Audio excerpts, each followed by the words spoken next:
I was sitting in the quiet, climate-controlled executive lounge of a business hotel in Boston when my cell phone vibrated on the glass table. It was the first of the month. Exactly 9 a.m. I didn't need to look at the caller ID. I knew exactly who it was, and I knew exactly what he wanted. Maya. Nolan's voice barked through the speaker the moment I answered. He didn't say hello. He didn't ask how my flight was, or how my massive logistics presentation had gone. The transfer hasn't cleared. Where is my $3,000? I took a slow sip of my black coffee. I looked out the window at the Boston skyline. I didn't send it, Nolan, I replied, my voice perfectly level. There was a sharp, stunned silence on the other end of the line. For a decade, that $3,000 transfer had been as reliable as the sunrise. It was his monthly allowance, the money he demanded to cover his so-called living expenses. What do you mean you didn't send it? Nolan's voice rose, the familiar edge of aggressive entitlement sharpening his tone. I have bills, Maya. I have a networking dinner tonight with a major potential client. I need liquid capital. Transfer the money right now. No, I said simply. Excuse me. Nolan snapped, his voice echoing in what sounded like our living room back in Queens. Listen to me, you ungrateful bitch. I am building a consulting firm from the ground up.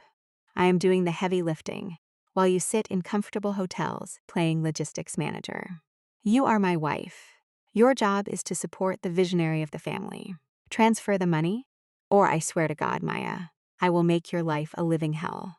I didn't flinch. I had spent 10 years flinching at that exact tone. I had spent a decade shrinking myself to fit into the small, terrified box he had built for me. 10 years ago, Nolan Reeves had quit his mid-level marketing job because his boss didn't respect his genius. He declared that he was launching his own boutique consulting firm. He told me it would take 6 months to get off the ground, and he just needed a little financial support. I was deeply in love with him.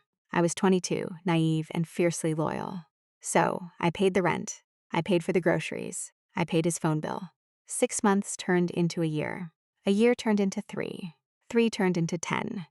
Nolan never landed a single client. He never launched a website. He spent his days sleeping until noon, going to expensive gyms, and meeting other entrepreneurs for $300 lunches that I paid for. I worked 60-hour weeks at Sterling Access Logistics, climbing the corporate ladder from a junior associate to a senior account director, pulling in a massive salary. And Nolan took every single penny he could get his hands on. Whenever I questioned him, he gaslit me into oblivion. He called me small-minded. He told me I was suppressing his potential. And when emotional manipulation didn't work, he turned to pure, aggressive extortion. He would scream, throw things, and threaten to divorce me. He knew I was terrified of the social stigma of a failed marriage. He knew I desperately wanted a family. So he held the marriage hostage, demanding a $3,000 ransom every single month. I was his personal ATM. I'm not transferring the money, Nolan, I repeated, my voice as cold as ice. Not today. Not tomorrow. Not ever again. Are you out of your mind? Nolan exploded, the phone crackling with the force of his rage. You think you can just cut me off? I am your husband. I am legally entitled to that money. If you don't wire $3,000 into my account in the next 10 minutes, I am going to call your pathetic parents and tell them exactly what a failure of a daughter they raised. And if that doesn't work, I'm going to start taking your precious designer clothes and throwing them off the balcony. I will empty this apartment onto the street. He was standing on the 15th floor of our high-rise apartment in Queens. The threat to destroy my property was his ultimate weapon when he felt he was losing control. Do whatever you feel you need to do, Nolan, I replied calmly. You think I'm bluffing? Nolan screamed. I want a divorce, Maya. I'm done with you. You're nothing but a paycheck, and you're not even good at that anymore. I'll take half of everything you have. Okay, I said. I hung up the phone. I didn't cry. I didn't panic. I didn't transfer the money to save my clothes or my parents' peace of mind. I just sat in the executive lounge, pulled up my banking app, and looked at the clean, beautiful ledger of an account that was finally, permanently protected. Nolan thought he was threatening me with a divorce. He thought he was playing his trump card. He didn't know that 3 years ago, During one of his most violent, extortionate tantrums, he had printed out a generic divorce petition, signed it, and forced me to drive to a notary public to have it stamped just to prove he was serious. He had waved the notarized document in my face, screaming that he could leave me at any second before throwing it into his desk drawer. He had forgotten about it the next day when I transferred his money. But I didn't forget. I had quietly taken that notarized document and put it in a safe deposit box. It was a legally binding petition, signed by Nolan Reeves under oath, requesting a total dissolution of marriage with no claim to spousal support, because his ego couldn't handle admitting he needed my money on a public record. For 3 years, that document sat in the dark, until last month, when I finally found the absolute, undeniable proof of what my $3,000 a month was actually paying for. I had been looking for a recipe on Nolan's iPad while he was out at the gym. A notification popped up on the screen. It was an iMessage from a contact saved as consulting client B. The hotel in Montauk was amazing, baby. Can't wait for our dinner tonight. Thank you for the new bag. Sock so I hadn't cried when I read it. The revelation hadn't broken my heart. It had actually cured me. The 10 years of guilt, the exhaustion, the constant feeling that I was failing my brilliant husband, it all vanished in a single blinding flash of clarity. He wasn't a struggling genius. He was a parasite. I hired a private investigator. Within a week, I had a 60-page dossier. Consulting client B was Brielle Fox. She was 24 years old. Nolan had been dating her for 8 months. He told her he was a highly successful, wealthy consultant. He took her to expensive dinners, booked luxury hotels, and bought her designer bags. And he funded the entire grand illusion using my salary. I didn't confront him. I didn't scream. I took the dossier. I took the 3-year-old notarized divorce petition, and I walked into the office of Gideon Price. Gideon was one of the most ruthless surgical civil litigation and divorce attorneys in New York. He took one look at the notarized petition, verified the statute of limitations, and smiled a very dangerous smile. He signed this in front of a notary, Gideon confirmed, tapping the document. He waived his right to contest the asset division. It's fully actionable. File it, I had told Gideon. And he did. Yesterday morning, while Nolan was sleeping off a hangover, and I was boarding my flight to Boston, a family court judge in Manhattan reviewed the petition. Recognizing the valid notarized signatures and the clear waiver of assets, the judge signed the final decree. Nolan Reeves thought he was threatening me with a divorce to extort $3,000. He didn't know that we had been legally, permanently divorced for exactly 24 hours. My phone rang again. It was Nolan.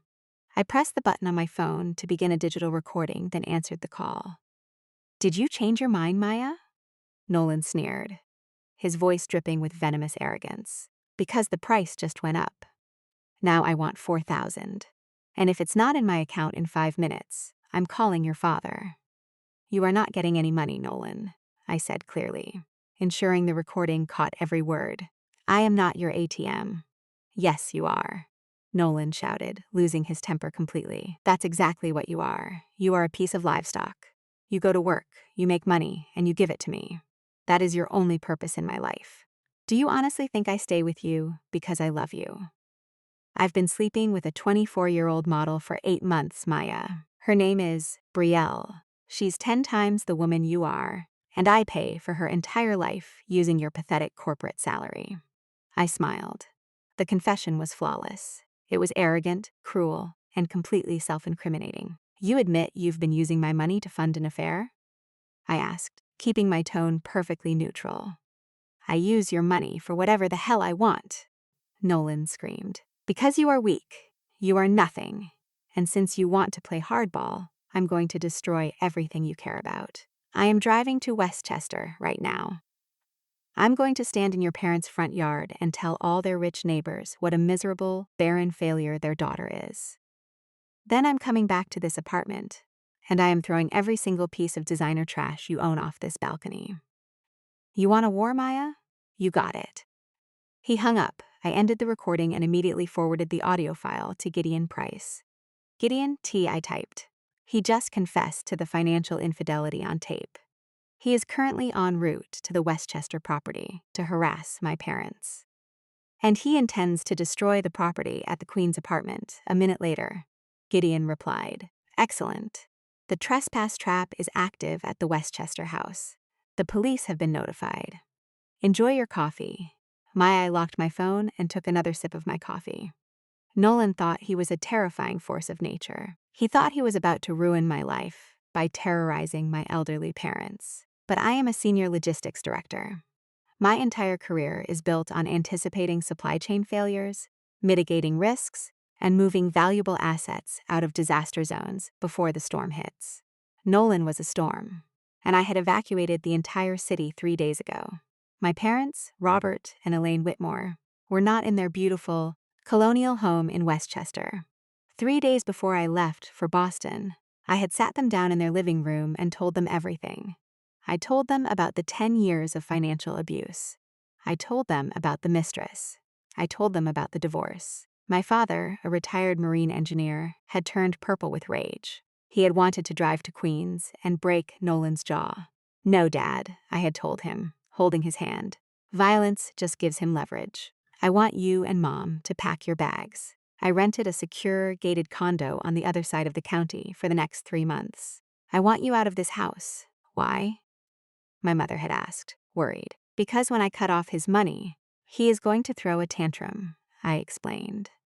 "And he knows this house is my weak spot. He will come here to harass you." So, we moved them. The Westchester house was completely empty, but it wasn't unguarded. I had hired a private security firm to install high-definition exterior cameras, motion sensors, and a silent panic alarm, connected directly to the local police precinct. I had also filed a formal preemptive trespass notice with the local authorities, stating that my soon-to-be ex-husband was financially unstable and potentially hostile. Nolan wasn't driving toward a vulnerable elderly couple. He was driving straight into a felony trap. An hour and a half later, my phone buzzed with an alert from the security system installed at the Westchester house. I opened the app and watched the live feed from the front porch camera. Nolan's expensive BMW, the one I paid the lease on every month, screeched into the driveway. He slammed the car door and stormed up the front steps. He looked deranged. His face was red, his shirt was untucked, and he was completely consumed by his own narcissistic rage. He hammered his fist against the heavy oak front door. "Robert, Elaine, open the door!" Nolan screamed, entirely unconcerned that the neighbors could hear him. "Your pathetic daughter is trying to ruin my life. She cut off my funding. You need to call her right now and tell her to wire my money, or I am divorcing her and taking half of your retirement." He waited 5 seconds. When the door didn't open, he started kicking it. "Open the damn door," he roared. He didn't know it, but the moment his foot hit the door, the vibration sensors triggered the silent alarm. I watched the live feed on my phone, sipping my coffee in Boston. It took the local police exactly 4 minutes to arrive. 2 squad cars pulled into the driveway, lights flashing. 4 officers stepped out, their hands resting cautiously on their duty belts. "Sir, step away from the door," the lead officer ordered loudly. Nolan froze. He turned around, completely shocked to see the police. The arrogance instantly vanished, replaced by the panicked, defensive posture of a coward who was used to bullying a woman, not dealing with armed law enforcement. "Officers, this is a misunderstanding," Nolan stammered, raising his hands. "This is my in-laws' house.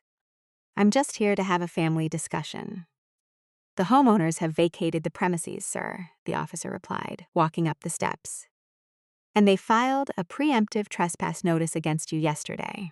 We also have you on camera attempting to kick the door in." "I wasn't trying to break in," Nolan argued, his voice pitching high with panic.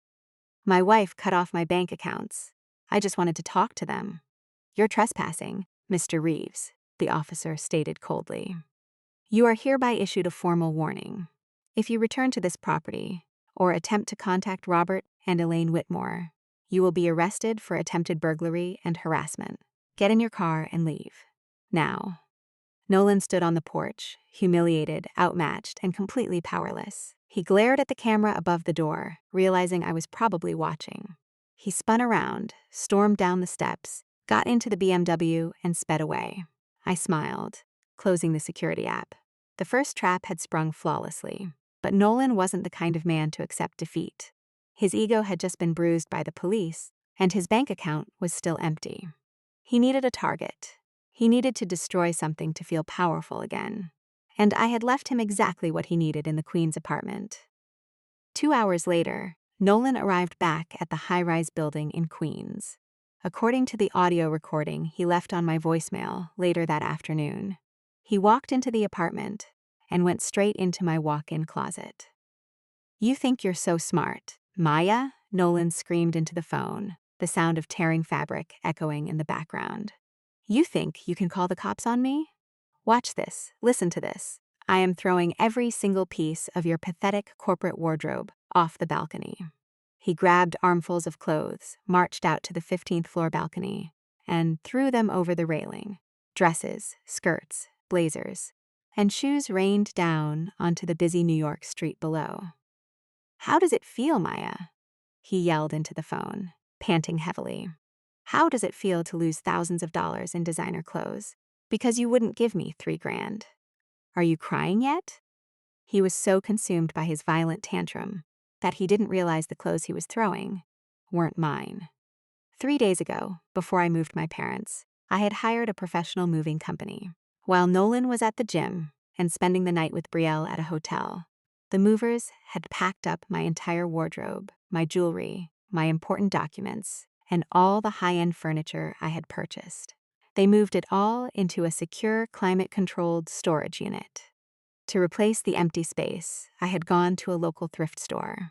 I bought $200 worth of cheap, outdated women's clothing in my size. I hung them in the closet. I bought cheap, scuffed shoes and put them on the rack. I even bought a heavy, ugly, solid oak bookshelf from a flea market and placed it in the living room to make the apartment look lived in. Nolan was so detached from my actual life and so blinded by his own rage that he didn't even recognize that he was throwing away garbage. But throwing clothes wasn't enough for him. He wanted to cause structural damage. He wanted me to feel the financial pain of replacing expensive furniture.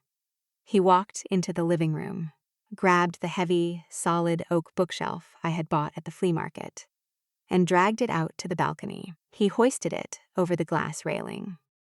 "This is what happens when you disrespect me," Nolan screamed. He let go. The heavy wooden bookshelf plummeted 15 stories down the side of the luxury high-rise. It didn't land on the sidewalk. It didn't land in the bushes. It landed directly in the VIP parking zone reserved for the building's owner. Crash! The sound of shattering glass and crushing metal echoed all the way up to the 15th floor. Nolan leaned over the balcony, looking down at the street. The wooden bookshelf had smashed dead center into the windshield of a pristine, brand-new, black Mercedes Maybach. The force of the impact had caved in the roof, shattered every window, and utterly destroyed the hood of the $200,000 luxury vehicle. The alarm of the Maybach began blaring across the neighborhood. For the second time that day, Nolan froze. The adrenaline rush of destroying my property instantly evaporated, replaced by cold, absolute terror. He knew exactly who owned that car. The owner of the high-rise building, and the owner of that Maybach, was Judge Alistair Crane. He was a retired federal judge, known for his ruthless temperament, his vast wealth, and his absolute zero-tolerance policy for property damage. Less than 3 minutes later, the NYPD arrived. This time, they weren't showing up to issue a polite warning for trespassing. They were responding to a felony destruction of property call, initiated by a furious former federal judge. My phone rang. I was sitting on the Amtrak train, heading back to New York from Boston. It was Nolan. I answered it. "Maya," Nolan shrieked. He wasn't acting like an arrogant, demanding consultant anymore. He sounded like a terrified, hysterical child. "Maya, you need to call the building management right now. You need to give them your credit card number. Tell them you'll pay for the car." "What car, Nolan?" I asked calmly, watching the New England countryside roll by the train window. "The Maybach," Nolan screamed, the sound of police sirens wailing in the background. I threw a bookshelf off the balcony, and it hit Judge Crane's Maybach. "The police are downstairs." They're coming up in the elevator. You have to tell them it was an accident. You have to transfer the money to cover the damages right now. Why would I do that? I asked. Because we are married, Nolan yelled, entirely missing the profound irony of his statement. If they sue me, they sue you. We share liability. You are my wife. I took a deep breath, savoring the absolute perfection of the moment. 10 years of gaslighting, 10 years of financial abuse, and 10 years of being called an ATM were finally coming to an end. Nolan, I said, my voice dropping to a terrifying, surgical coldness. We are not married. The line went dead silent. The sirens in the background seemed to fade as the weight of my words slammed into his brain. What are you talking about? Nolan stammered. 3 years ago, you signed a notarized divorce petition and waived your rights to any asset division. I explained slowly, making sure he understood every single syllable. You left it in your desk. I put it in a safe. Yesterday morning, my lawyer filed it with the family court in Manhattan. The judge signed the decree. No, Nolan whispered, sheer panic suffocating him. No, you can't do that. You can't just file it without telling me. I just did, I replied. As of yesterday morning, Nolan, I am a single woman, and you are a single man, which means the felony destruction of property you just committed is entirely, legally, and financially your problem. I share zero liability for your actions.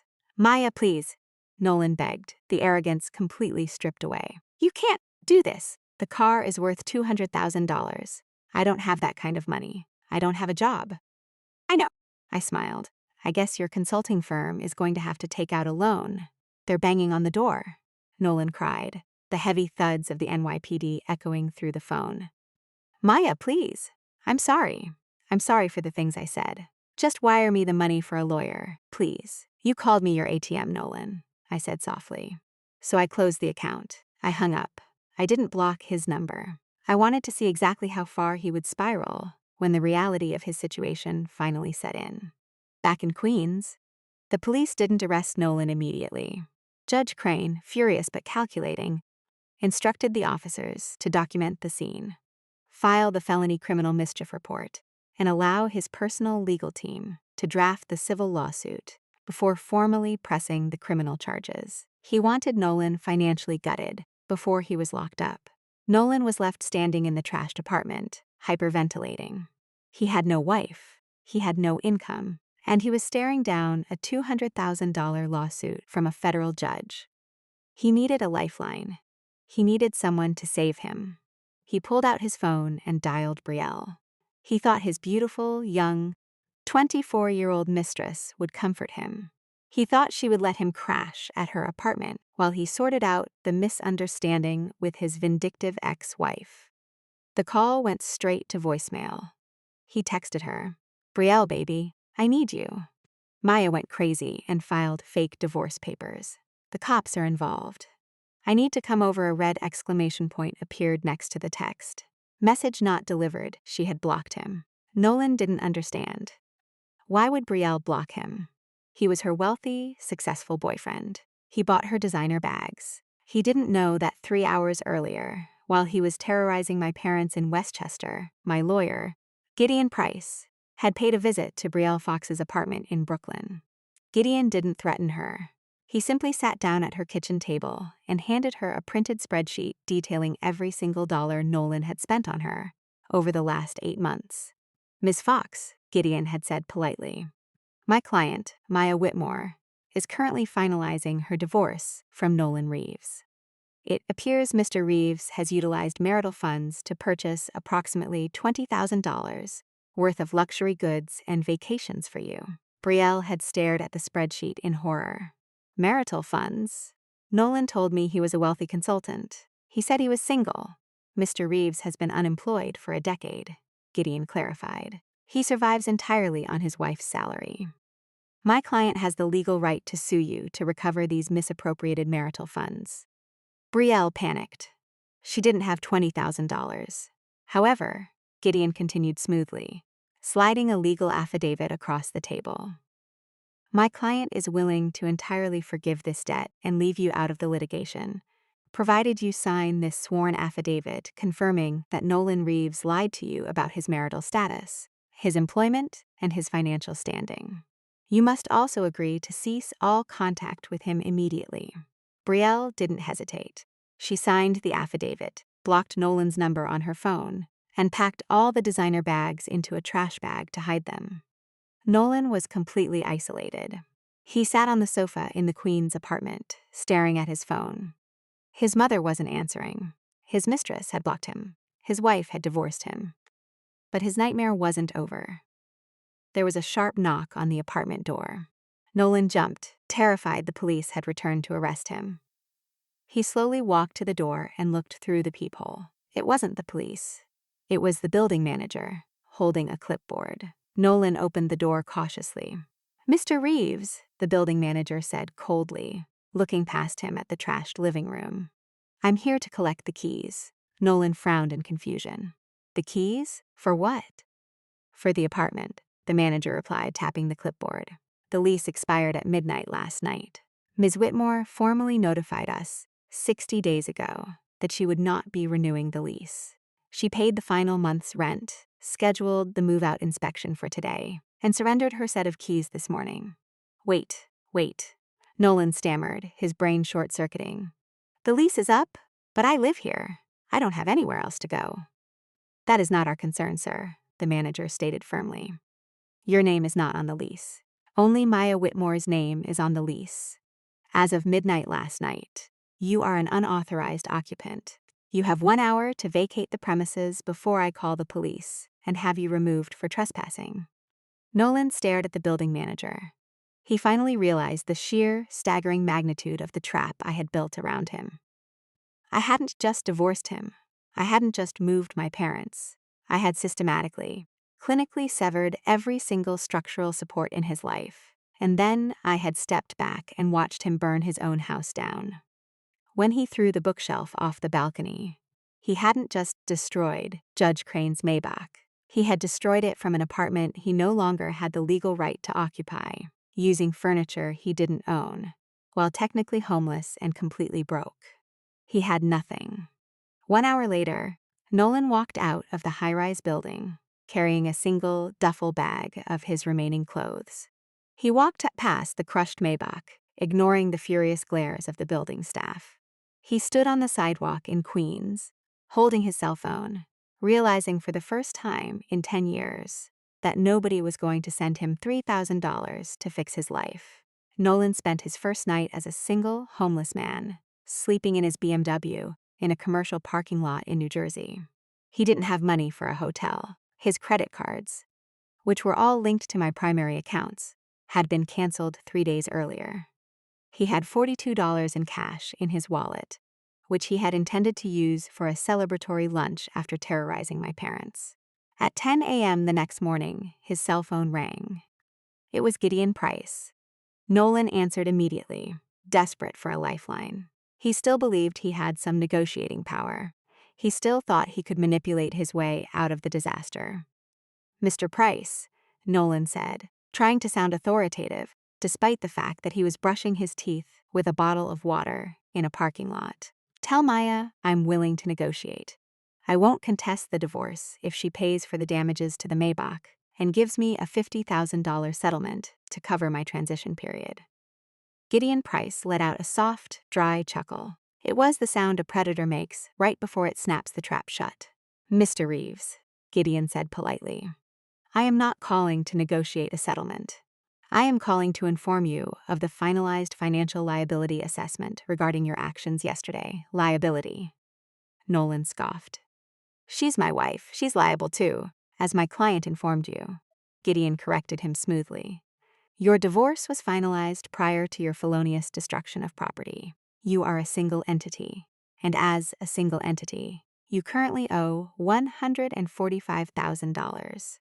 Nolan dropped his water bottle. It spilled across the floor mats of the BMW. "What?" Nolan shouted. "That's impossible. The car was worth $200, but insurance will cover most of it." "Judge Crane does not file insurance claims for intentional vandalism." "Mr. Reeves," Gideon explained, his tone completely clinical. "He pursues civil restitution. The estimated repair and depreciation costs for the Maybach total $80,000. Furthermore, The building management has filed a $30,000 civil claim against you for structural damage to the balcony glass and the unauthorized disposal of hazardous debris onto a public walkway. Nolan sank into the driver's seat, his chest tightening. But that's only 110, Nolan argued desperately. Where is the rest coming from? $15,000 for credit card fraud, Gideon stated. We have documented proof that you utilized my client's corporate card for personal expenses explicitly unrelated to the marriage. And finally, $20,000 for the misappropriation of marital funds used to purchase luxury goods for Brielle Fox. My client holds the legal right to sue you for restitution of those funds. I don't have $145,000, Nolan screamed, slamming his fist against the steering wheel. I don't have anything. Tell Maya she's wasting her time. You can't squeeze blood from a stone. If Judge Crane sues me, I'll just declare Chapter 7 bankruptcy. I'll wipe the debt out. He thought he was being brilliant. He thought bankruptcy was a magical reset button that would protect him from the consequences of his own violent tantrum. I see you lack a basic understanding of federal bankruptcy law, Mr. Reeves, Gideon replied, his voice dropping to a terrifying surgical coldness. Nolan froze. Under Section 523A6 of the United States Bankruptcy Code, Gideon continued, reciting the law with absolute lethal precision. Any debt resulting from willful and malicious injury by the debtor to another entity or to the property of another entity is strictly non-dischargeable. The blood drained completely from Nolan's face. You didn't accidentally drop a bookshelf on a Maybach, Mr. Reeves, Gideon explained. You deliberately, maliciously threw it off a 15th-floor balcony while screaming threats into a recorded phone call. That is an intentional tort. It is willful destruction of property. You cannot wipe it away with bankruptcy. That debt will follow you for the rest of your natural life. Your wages will be garnished. Your assets will be seized. You will never own a home, buy a car, or open a line of credit again until every single is paid back to Judge Crane. Nolan couldn't breathe. The walls of the BMW felt like they were shrinking, crushing him in a claustrophobic box of his own making. Maya set me up, Nolan gasped, tears of sheer panic finally welling in his eyes. She left that bookshelf there on purpose. She knew I would throw it. This is entrapment. My client left a cheap piece of furniture in an apartment she had already vacated, Gideon countered smoothly. She did not force you to lift it. She did not force you to throw it. You destroyed your own life, Mr. Reeves. My client simply stepped out of the way of the blast radius. Gideon hung up. Nolan sat in the silent car for an hour. He was completely broken. The illusion of his power, his intelligence, and his superiority had been violently shattered. He was a middle-aged man with no money, no skills, and a massive, unpayable debt hanging over his head. But a narcissist never truly accepts defeat until they are physically forced to. He convinced himself that if he could just get back into the Queen's apartment, he could find something valuable. Maybe Maya had missed a piece of jewelry. Maybe he could steal the appliances. Maybe he could beg the building manager for a few days to stay. He drove back to Queens. He parked the BMW 3 blocks away and walked toward the luxury high-rise, keeping his head down, hoping to slip through the service entrance. He didn't make it past the front courtyard. As he approached the glass double doors of the lobby, 2 NYPD officers stepped out from the shadows of the awning. They were waiting for him. "Nolan Reevesies?" the taller officer asked, resting his hand on his duty belt. Nolan stopped dead in his tracks. He looked around wildly, searching for an escape route, but 2 more officers stepped out from the service alley, blocking his path. "Yes," Nolan whispered, his voice trembling. "Turn around and place your hands behind your back," the officer ordered, pulling a pair of steel handcuffs from his belt. "You are under arrest for felony criminal mischief, reckless endangerment, and criminal trespass." Nolan didn't fight. He turned around, completely defeated, and felt the cold steel clamp tightly around his wrists. As the officers patted him down, the glass doors of the lobby opened. Judge Alistair Crane walked out. He was 70 years old, impeccably dressed in a tailored suit, carrying a silver-tipped walking cane. He stopped on the sidewalk, looking at Nolan with an expression of pure aristocratic disgust. Several neighbors, the building manager, and the concierge were standing in the lobby, watching through the glass. "Judge Crane, I'm sorry," Nolan wept, openly sobbing in front of the crowd. "It was an accident. I was just angry. I'll pay you back. I swear." Judge Crane didn't raise his voice. He didn't look angry. He just looked at Nolan as if he were a particularly repulsive insect. "You threw a solid oak bookshelf off a balcony in a densely populated urban area," Judge Crane said, his voice echoing with the quiet authority of a man who had sentenced murderers to federal prison. "You are exceptionally fortunate that it hit my car, and not a pedestrian. Because if you had killed someone, Mr. Reeves, you wouldn't be facing civil restitution. You would be facing manslaughter." Judge Crane tapped his cane on the pavement. "I will see you in civil court, Mr. Reeves," Judge Crane promised, "and I will take every single dollar you earn for the rest of your miserable life." The officers pushed Nolan into the back of the squad car. He sat in the cramped, plastic back seat, the handcuffs biting into his wrists, and watched the luxury high-rise, the symbol of the elite life he had stolen from me, fade away in the rearview mirror. 2 days later, Nolan sat in a sterile, concrete holding cell at the precinct. He hadn't been able to post the $50,000 bail.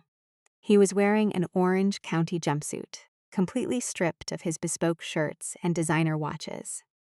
The heavy steel door of the interview room opened. It wasn't a public defender. It was Gideon Price. Gideon walked in, carrying a pristine leather briefcase. He sat down across the metal table from Nolan, looking perfectly calm and immaculately groomed. "What are you doing here?" Nolan croaked, his throat raw from screaming at the guards. "Are you here to gloat? Did Maya send you to laugh at me?" "My client has absolutely no interest in you, Mr. Reeves," Gideon replied, opening his briefcase. "She is currently enjoying a spa weekend in Napa Valley with her parents. I am here to finalize the civil settlement regarding the misappropriated marital funds and the credit card fraud." Gideon slid a thick manila folder across the metal table. "I brought the final dossier, Nolan," Gideon said softly. Nolan frowned, looking at the folder but refusing to touch it. "What dossier? You already took everything. You got the divorce. You got the car lawsuit. What else is there?" "The truth," Gideon smiled, a cold, terrifying smile. Gideon opened the folder. He didn't pull out financial spreadsheets. He pulled out a background check, a real one. "For 10 years, Gideon began. His eyes locked onto Nolan's. "You told my client that you were a high-end freelance consultant. You told her you quit your marketing job because your boss was suppressing your genius." Nolan swallowed hard, a cold sweat breaking out on the back of his neck. "We pulled your employment records, Nolan," Gideon continued. "You didn't quit. You were fired. You were terminated for cause because you were caught submitting fraudulent invoices for client dinners that never happened. You were embezzling from your own employer." Nolan stared at the table, his breathing growing shallow. The foundational lie of his entire adult life had just been dragged into the harsh fluorescent light of the holding cell. "But we didn't stop there," Gideon added, pulling a second document from the folder. "We pulled your university transcripts. You spent 10 years belittling my client's intelligence. You told her she was a simple corporate drone, while you were a visionary intellectual. But according to the registrar's office at your university, you never graduated. You dropped out in your sophomore year because you failed 3 consecutive semesters of basic business administration." "Stop," Nolan whispered, closing his eyes. "You are not a consultant, Nolan," Gideon stated, delivering the final fatal blow to Nolan's ego.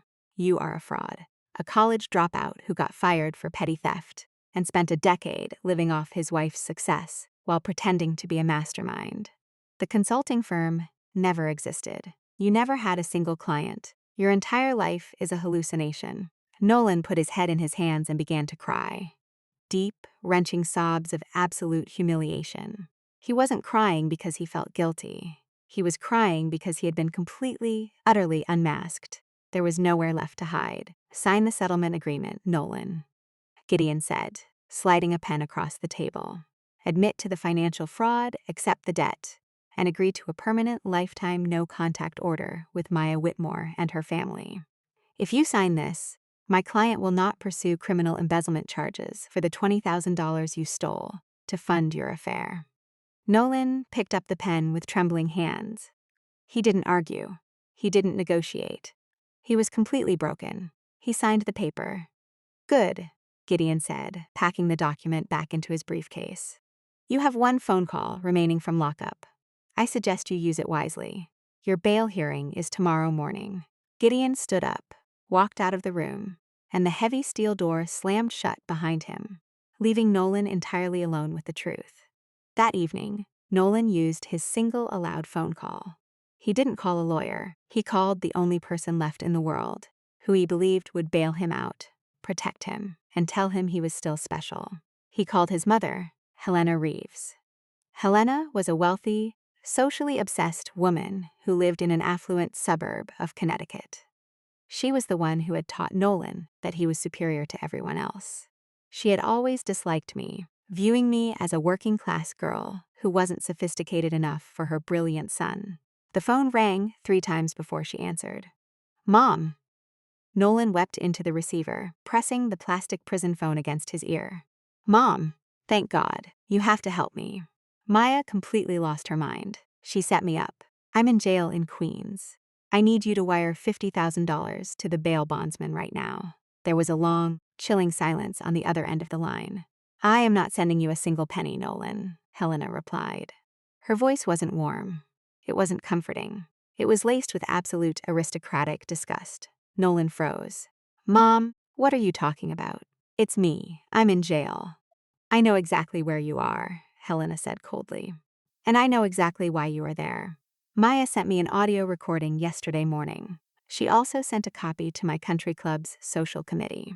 Nolan felt the blood drain from his head. He remembered the phone call. He remembered screaming at me in the Boston hotel. I listened to you call your wife. The woman who has paid your rent for 10 years. A piece of livestock, Helena continued, her tone vicious. I listened to you brag about spending her money on a 24-year-old mistress. I listened to you threaten to destroy her property. And then, I had the supreme humiliation of watching the local news report about my son being arrested for dropping a bookshelf onto a retired federal judge's Maybach. Mom, please. It was an accident, Nolan begged, completely desperate. I was just angry. Maya pushed me to the edge. You are an absolute embarrassment, Nolan, Helena snapped, cutting him off.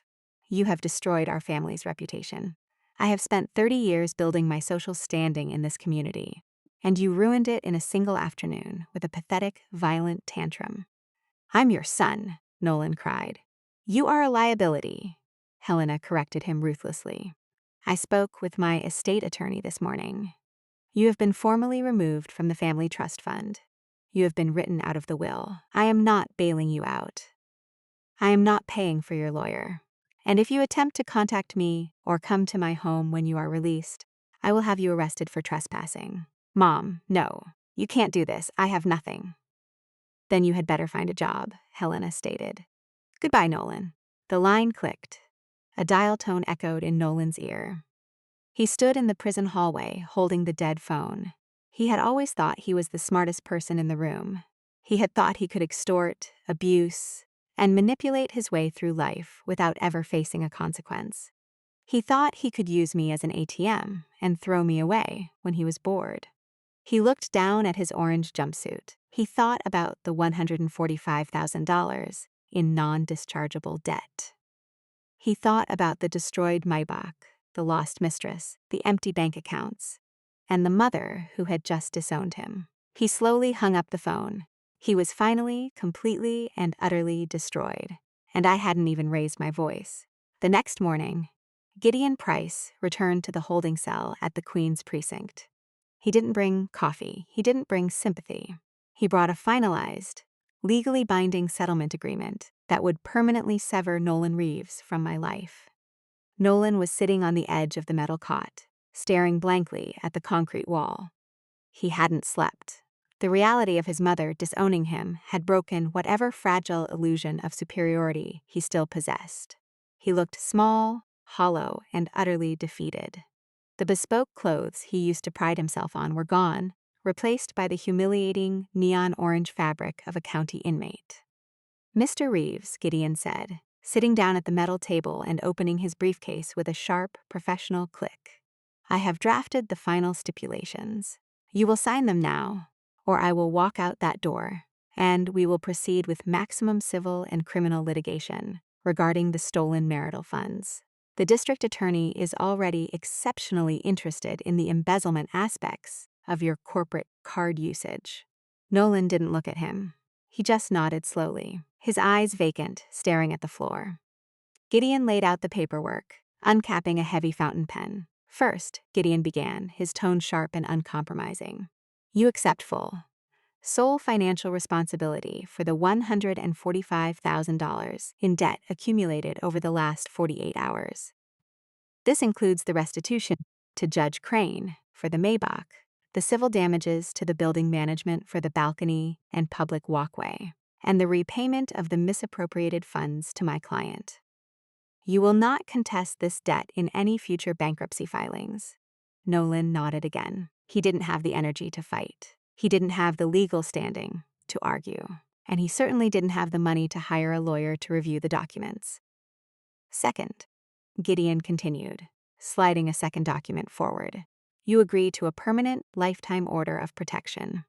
You will not contact Maya Whitmore by phone, email, text, or social media. You will not approach her residence, her place of employment, or her family members. If you violate this order, you will be immediately arrested and incarcerated without bail for aggravated harassment." Nolan looked at the paper. For 10 years, he had believed he controlled me. He believed he was the center of my universe, the visionary genius I was lucky to support. Now, he was signing a legal document acknowledging that he was nothing more than a criminal threat to my safety. He picked up the pen and signed the order of protection, his hand shaking so violently that the signature barely resembled his own. "And finally," Gideon said, sliding the last document across the table, "you formally waive any and all future claims to spousal support, alimony, or asset division, reaffirming the notarized divorce decree signed 3 years ago. You acknowledge that you have zero legal or financial ties to Maya Whitmore. You walk away with nothing." Nolan signed the final paper. The pen scratched loudly against the metal table, the only sound in the silent holding cell. When he finished, he dropped the pen. He looked up at Gideon, his eyes red and swollen from crying. "Is she happy?" Nolan whispered, his voice cracking with a pathetic desperation. "Did she get what she wanted? Did she enjoy destroying my life?" Gideon Price paused as he meticulously packed the signed documents into his pristine leather briefcase. He looked at Nolan, not with anger, but with profound analytical pity. "My client did not destroy your life, Mr. Reeves," Gideon replied softly. "She didn't forge your employment records. She didn't force you to lie about your education. She didn't make you scream threats into a phone, and she certainly didn't push that bookshelf off the balcony. You built a bomb out of your own arrogance, and you chose to detonate it. My client simply walked out of the blast radius before you pushed the button." Gideon snapped his briefcase shut, the sound echoing sharply in the small room. "As for whether she is happy," Gideon added, standing up and straightening his tie, "I don't believe she is thinking about you at all." Gideon turned and walked out of the cell, leaving Nolan alone in the silence of the precinct, entirely buried under the consequences of his own ego. 50 miles away, I unlocked the door to the secure, gated condo I had rented in Westchester. My parents were sitting in the living room, watching the morning news. When they heard the door open, my father immediately stood up, his face etched with deep anxiety. "Maya," my dad said, walking quickly toward me. "We saw the news report about the apartment building in Queens. We saw that Nolan was arrested for throwing furniture off the balcony. Did he try to contact you? Did he come here?" I put my keys on the counter. I looked at my father, the man who had worked in an engine room for 30 years to give me a good life, and my mother, who had always worried that I was working too hard to support a husband who didn't respect me. I took a deep breath. "It's over, Dad," I said, my voice trembling slightly. the adrenaline of the last 48 hours finally beginning to fade from my bloodstream. The settlement is signed. The permanent restraining order is active. The divorce is final. He has no money, he has a massive civil debt, and his mother cut him out of the family trust. He can't hurt us anymore. My mother put her hand over her mouth, her eyes instantly filling with tears. She walked over and wrapped her arms tightly around me, burying her face in my shoulder. For the first time in 10 years, I didn't have to hold it in. I didn't have to pretend I was strong enough to carry the weight of a brilliant, demanding husband. I didn't have to worry about checking my bank account to make sure the $3,000 transfer had cleared so I wouldn't be screamed at. I didn't have to monitor his moods or apologize for working long hours to fund a lifestyle he did nothing to earn. I buried my face in my mother's shoulder and cried. But they weren't tears of heartbreak. They were tears of profound, overwhelming relief. It felt like I had been holding my breath for a decade, carrying a massive stone on my chest, and someone had finally lifted it off. "You're safe now, sweetheart," my dad said, wrapping his strong arms around both of us, kissing the top of my head. "He's gone. He can never hurt you again. We're so proud of you, Maya." "I know," I whispered, crying into my mother's sweater. "I know." We stayed in the secure condo for another 2 weeks, just to ensure Nolan didn't attempt anything desperate after his release on bail. But he didn't. He couldn't. He didn't have a car. He didn't have money for a train ticket. And the GPS monitor clamped to his ankle strictly forbade him from leaving the 5 boroughs of New York City. Eventually, we moved my parents back into their beautiful colonial home. I hired a landscaping company to fix the minor damage Nolan had caused to their front lawn during his tantrum, and I upgraded their security system permanently, giving my father total peace of mind. As for me, I didn't go back to the Queen's apartment. The lease was over, and I had absolutely no desire to return to the space where I had spent a decade walking on eggshells. I bought a beautiful, bright 2-bedroom loft in Brooklyn. It was closer to the Sterling Axis Logistics headquarters, and it had a massive terrace overlooking the East River. It was a space that belonged entirely to me. There were no fake consulting books on the shelves, no expensive gym bags in the hallway, and no tension in the air. 6 months later, my life looked completely different. Without the constant, draining stress of managing Nolan's fragile ego and funding his fake elite lifestyle, my career skyrocketed. The energy I used to spend mitigating his tantrums was redirected entirely into my work. I successfully negotiated the largest logistics contract in the history of Sterling Axis, securing a multi-year deal with a massive international retail chain. The board of directors was so impressed with the supply chain architecture I designed that they offered me a massive promotion, skipping an entire tier of management. I was named Vice President of Global Accounts. My salary increased by 40%, but more importantly, the money I earned was finally mine. I opened a new high-yield savings account. I fully funded my retirement portfolio. I hired a personal trainer, started eating healthy, and completely rebuilt my wardrobe with clothes that I actually wanted to wear. Vibrant, tailored pieces, not just the conservative, dull suits designed to make Nolan feel like he was the fashionable one in the relationship. I was 42 years old, and for the first time in my adult life, I felt light. I felt powerful. I felt like the woman I was always meant to be. Nolan's life, however, had taken a very different, exceptionally brutal trajectory. Because of the felony criminal mischief charge and the non-dischargeable nature of his debt, Nolan's options were violently restricted. He couldn't declare bankruptcy to escape Judge Crane's lawsuit. The civil judgment had been entered against him for the full $145,000, with compounding interest. To avoid serving a lengthy sentence in federal prison, Nolan had been forced to accept a harsh plea deal. He received 5 years of probation, mandatory anger management classes, and an aggressive wage garnishment order. But you can't garnish wages from a man who doesn't work. With his mother's trust fund gone, his wife's salary gone, and his fake consulting resume fully exposed to any potential employer who ran a background check, Nolan was forced to enter the actual workforce for the first time in a decade. He didn't get a job in a high-rise office. He didn't get a job wearing a bespoke suit. His felony record and his lack of a college degree made him virtually unemployable in the corporate sector. Nolan Reeves, the self-proclaimed visionary genius who used to demand $3,000 a month for living expenses, found employment at a massive commercial laundry facility in Newark, New Jersey. He worked the night shift from 11 p.m. to 7 a.m. He spent 8 hours a day hauling massive wet bags of hotel linens into industrial washing machines. The air in the facility was hot, humid, and smelled overwhelmingly of industrial bleach. His hands, which used to be perfectly manicured, were blistered, cracked, and calloused. He earned $22 an hour. And every 2 weeks when he received his paycheck, the state of New York automatically garnished 40% of his wages and transferred it directly into the bank account of Judge Alistair Crane to pay off the smashed Maybach. He lived in a cheap, cramped boarding house 3 miles from the laundry facility. He didn't have a car, so he took the bus, sitting in the back in his bleach-stained uniform. He didn't go to expensive networking dinners. He didn't stay in luxury hotels in Montauk, and he certainly didn't have a 24-year-old mistress.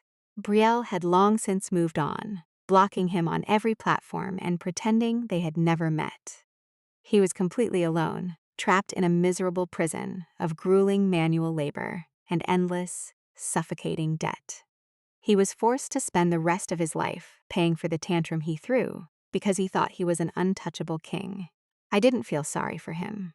I didn't think about him at all. One warm, brilliant afternoon in late September, I was sitting on the outdoor patio of a beautiful, sun-drenched vineyard in Napa Valley, California. I had flown my parents out for a 2-week, all-expenses-paid vacation to celebrate my promotion. We were drinking a spectacular Cabernet Sauvignon, laughing, and watching the sun set over the rolling green hills. My father raised his glass, clinking it gently against mine. To Maya, my dad smiled, his eyes crinkling with genuine, profound happiness. To a brilliant career, a beautiful new home, and a future that belongs entirely to you. To Maya, my mother echoed, taking a sip of her wine, looking more relaxed than I had seen her in a decade. I smiled, looking out over the vineyard. The air was crisp, the wine was perfect, and I felt a profound, absolute sense of peace. I had spent 10 years believing that I was trapped. I had believed that if I stopped paying the ransom, my life would be destroyed by the ensuing explosion. I had been terrified of the noise, terrified of his rage, terrified of the consequences. But I had learned the most valuable lesson of my life. Narcissists and abusers only have the power you give them. The moment you stop reacting to their threats, the moment you stop funding their illusions, their entire empire collapses under its own weight. Nolan had called me his ATM. He had viewed me as nothing more than a machine designed to dispense cash to fund his fake reality and his secret mistress. He had demanded $3,000, threatened my family, and destroyed property, assuming I would panic and hit the dispense button, just to make the screaming stop. He didn't realize that an ATM isn't a victim. It's a vault. And when the vault closes, the person screaming at the machine is just a desperate, empty-handed man standing on the sidewalk. I took a slow, deep sip of my wine, savoring the rich taste of absolute freedom. I didn't destroy Nolan Reeves. I didn't need to. I just let him destroy himself. You called me your ATM, so I closed the account. So tell me honestly, if your partner spent a decade living off your salary, funding an affair, and then demanded $3,000 while threatening to destroy your life, would you argue with them? Or would you quietly finalize the divorce, pack your bags, and let them throw a tantrum that lands them a massive federal debt? Let me know in the comments. I read every single one,